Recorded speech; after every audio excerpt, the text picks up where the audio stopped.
football fans. Welcome to the Week 5 edition of High School Lowdown, the Vicksburg Post video football preview show.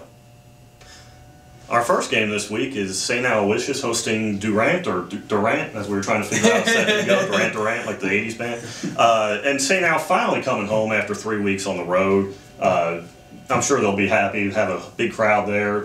Nobody with Vicksburg and Warren Central off, they should get some of those fans in there as well. So it should be a pretty good atmosphere out at Balsley Field on Friday night. Absolutely. Coming home, like you said, and St. Al's on a roll right now. They're really trucking along. Connor Smith having himself a season right now. I mean, he's really, in all phases of the game, throwing in passing, he's doing a great job, and St. Al just continuing to roll right now. Right. And, we talk about these games sometimes, and, we see a lot of the teams, we go from week to week. St. Al's a team we're kind of in the dark a little bit about.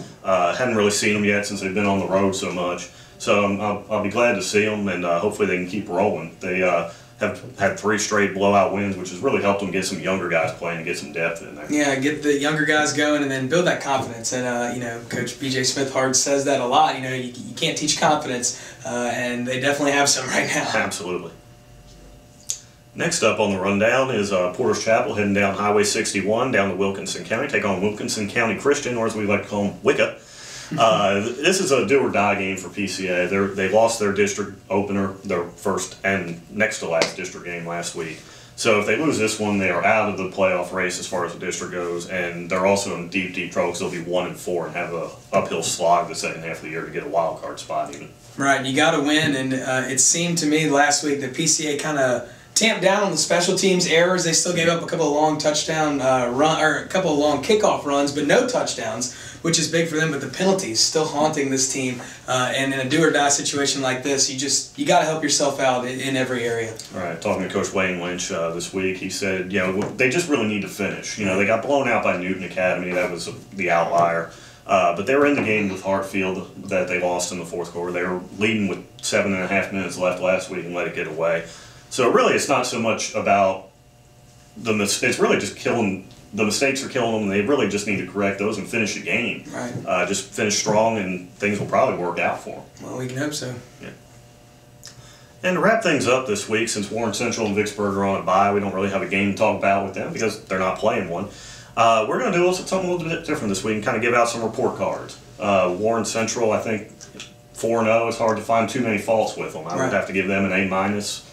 Defense obviously outstanding. The offense has sputtered a little bit here and there, not so much so you notice, but they have some things that they probably need to correct, some penalties, some tendency to shoot themselves in the foot if they're going to compete with the big boys in 6A, especially in their region. Right, and I would go A- as well. I mean, that defense is just unbelievable. They create turnovers at key opportunities, sometimes bend but don't break. And then on the offensive side of the ball, running the ball really well. Like you said, the only thing they need to shore up, they threw 2 passes in the second half against Natchez. Both of them were picked off. That is something that they're going to have to address. And then, like you said, the penalties. But other than that, Warren Central is just rolling right now. All right. And, they got Madison Central in a couple of weeks. That'll see where they really stand. And, the one good thing with the way that defense plays, you're basically going to have to score 20 points on them to win. I think the offense can put up about 20 a game at least, and there's not too many teams. Madison Central, maybe Starkville, maybe Murrah or Clinton could do it. There's not a whole lot of teams on their schedule that's going to be able to do that against that defense. Right. And moving on to Vicksburg, Vicksburg's kind of been a little bit up and down. 2-2. Has looked good a couple times, has looked bad a couple times. I'd have to give them right in that B-, C+ range. Some good things, but certainly some room for improvement in the second half of the season. Yeah, I'm going to go C+. I mean, they're 2-2, which is the good news. The bad news is Coach Marcus Rogers' offense has not flown nearly as smoothly as he would like it to right now. So many turnovers, so many mental mistakes, and the defense, it's played rather well considering the circumstances surrounding the short field that they're given a lot of the time because of the offensive mistakes. But I'd have to go C+. Yeah. Right. Yeah. The turnovers can certainly make a defense look worse than it is. The good news for them too is you're looking at their region 2-5A. Germantown's 4-0, looking like a very legit playoff team. Probably going to win that district or region if things hold to form. Nobody else in that region is really separated. The teams that were really good last year, Ridgeland, Pearl, Callaway, they've all certainly taken a step back. Callaway's not having a great year at all. Pearl has started off terribly. Right. Ridgeland seems like they've maybe taken a step back. So everybody else is either 2-2, 1-3, or 0-4. So Vicksburg certainly no matter what issues they've had the first 4 games, you cannot write them off yet as far as the playoffs go. Wide open spaces. Absolutely. Thanks for tuning in to this edition of High School Lowdown. For live scores on Friday night, check us out on Twitter at Vicksburg Post Sports. That's VIXPOSTSPORTS. Check us out after the game for game stories on... All right, let me start over. Sorry. Just keep going. Okay. Thanks for tuning in to this edition of High School Lowdown.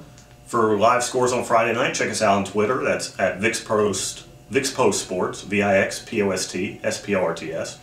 After the game, check us out on our website, VicksburgPost.com, the traditional spelling, for game stories, or just pick up paper on Saturday morning the old-fashioned way. For Corey Gunkel, I'm Ernest Boker. We'll see you next week.